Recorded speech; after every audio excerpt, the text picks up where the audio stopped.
Give me a moment. As we spoke.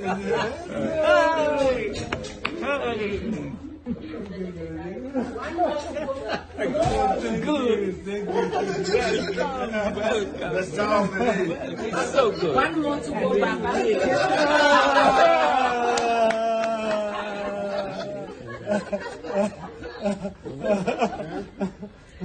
We need a bulletproof vest for her.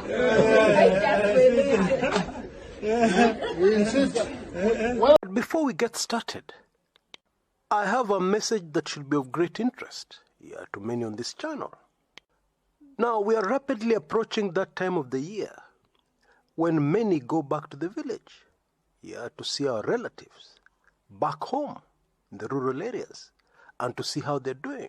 Some of us travel from countries which are very far away, the US, Europe, etc., etc. But when you reach a rural area, you can't even charge a smartphone. And therefore, a very viable option we should all consider is solar. And what I would highly recommend is that you seek professionals when installing solar in your rural home. Professionals like Power Africa Solar. You know, in the past, solar has had a bad name in some parts of Kenya because people think it's just a matter of putting up solar panels on the roof. Jua iko nyingi. No. This thing involves calculations to determine the number of solar panels you need. Because with the correct calculation by professionals, you can even power that house of yours in Nairobi, so that when there's a power outage, you're okay. Everything in your huge mansion runs as usual until the power people sort themselves out. And I think most of us are aware that power outages don't just happen in Africa. Anyway, I recommend you visit the powerafricasolar.com website. You can start there, get a quotation, and get things going. Let's give our rural folk something to really smile about as we head towards the end of the year. Now, Power Africa Solar have offices in Nairobi, Mombasa, and Kisumu. And there's some very good news for those of us who are in the United States. You can contact the US office, get quotations, make payments, organize everything from there for your rural folk in Kenya. Now, is that convenient or what? Because we all know about the issues of sending money home for certain projects. Let me just leave it at that. Deal with the professionals, Power Africa Solar, and see the difference.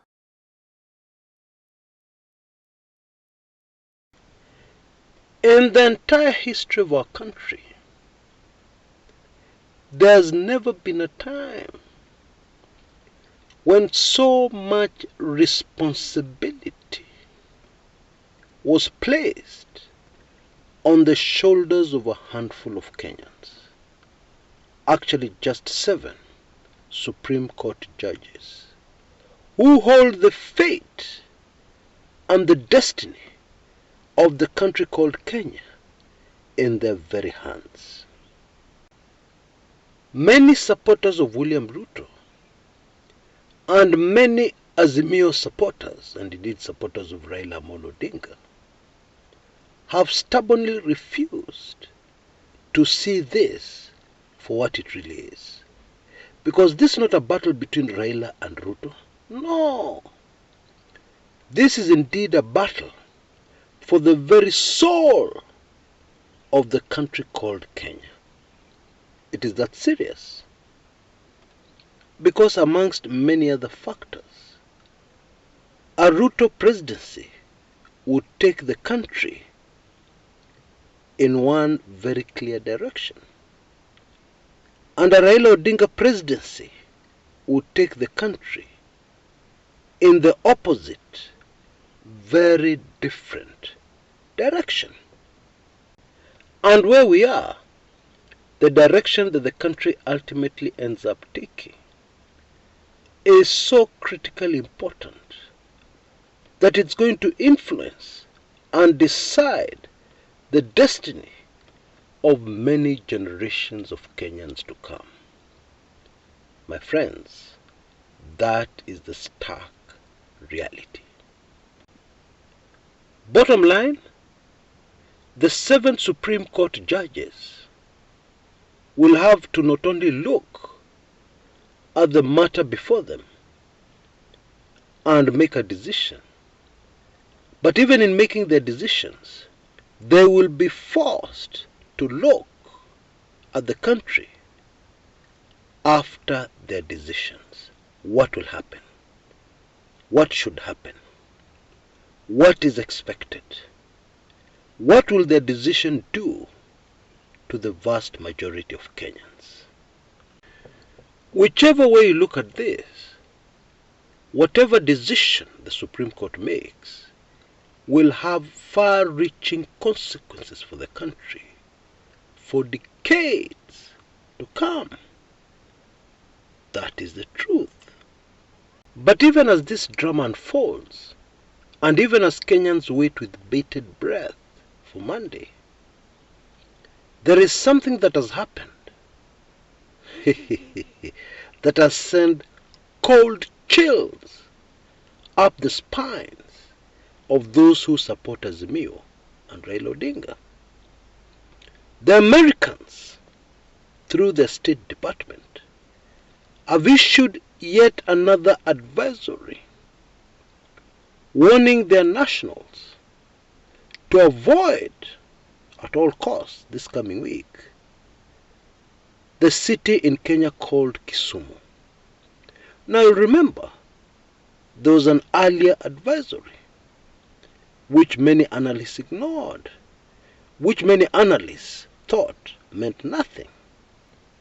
But looking back now, it is clear that the American intelligence already had information, a lot of information about how our elections were going to go. And based on that information, they knew that there was going to be a lot of tension in Kisumu after the announcement of the presidential election results. It's very clear they had that information. And now again, with this new advisory, the question on the minds of many Kenyans is, what new information do they have that has caused them to come up with this warning to their nationals to avoid Kisumu?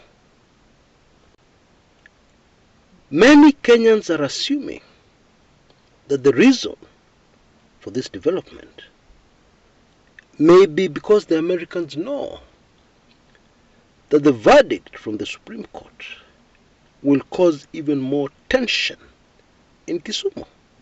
That's the assumption of many.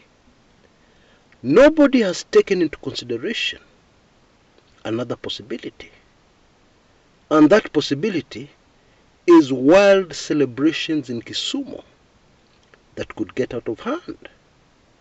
Remember, even before the elections, we had people, especially in Kisumu, making all kinds of wild promises. Like this woman, alisema atatoa nguo zake zote atembe uchi akisikia Raila ameshinda. And of course you can guess that there are many others who have not made public the intentions, the announcement of Raila Odinga as the president of the country, or in this case, as having won his prayers to the Supreme Court to have the election of William Samoei Ruto annulled, overturned completely. Yeah, there are very many of those. And therefore it is not very difficult for one to imagine chaos of celebration in Kisumu, yeah, in case such a verdict came through. But folks, I am here today to tell you that not only is this not over, indeed one can accurately say it has barely started. In other words, we have a very long way to go before the 5th President of the Republic of Kenya is declared, and before the 5th President of Kenya finally settles in to perform their duties and responsibilities. I'm afraid we have a long way to go. And the road that we have to travel in that direction is nothing short of treacherous. That is my spiritual assessment of the situation, yeah, backed by what has unfolded so far. Because, for instance, what is going to happen in a parliament that is split right down the middle, yeah, in terms of which side of the political divide the members belong to or support?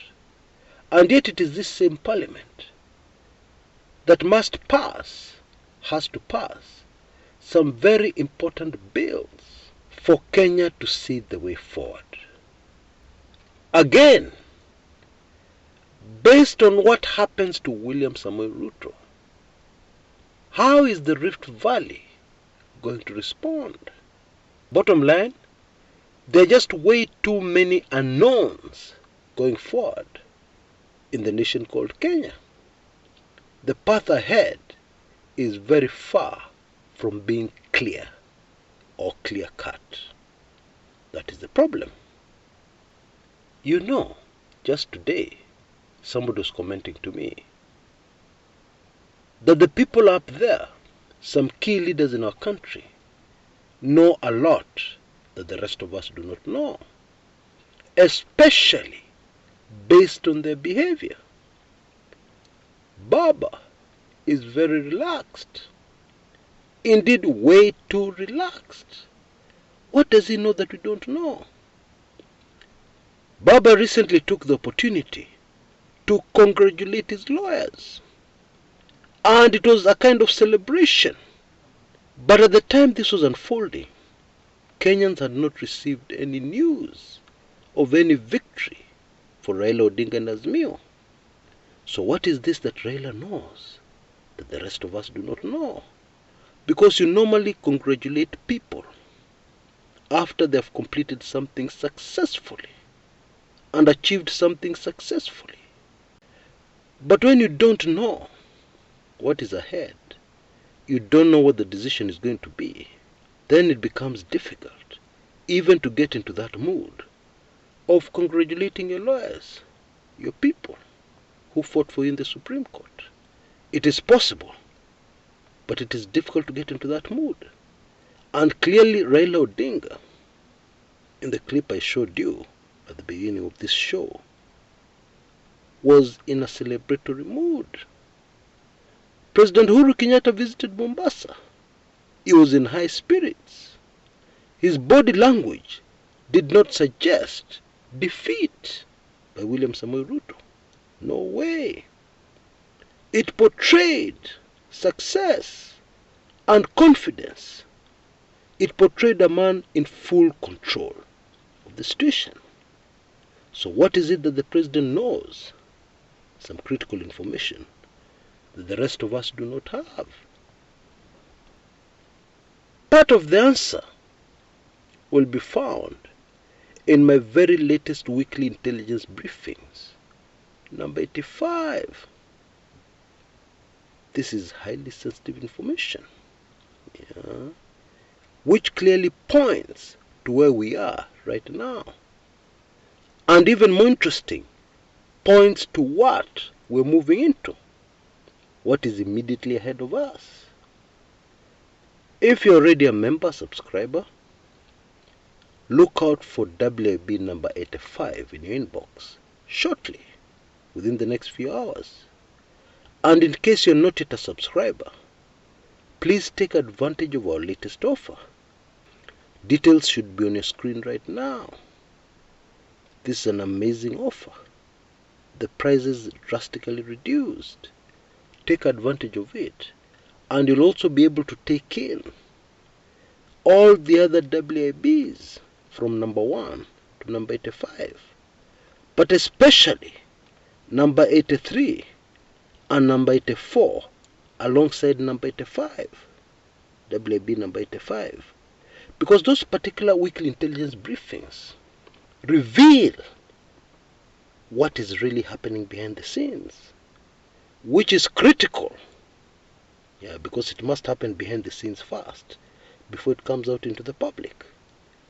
And what is happening behind the scenes is so critical to understanding where we are right now. Yeah, so go for this offer, get into this latest WIB, and at least get some answers. Until next time, this is Chris Kumekucha.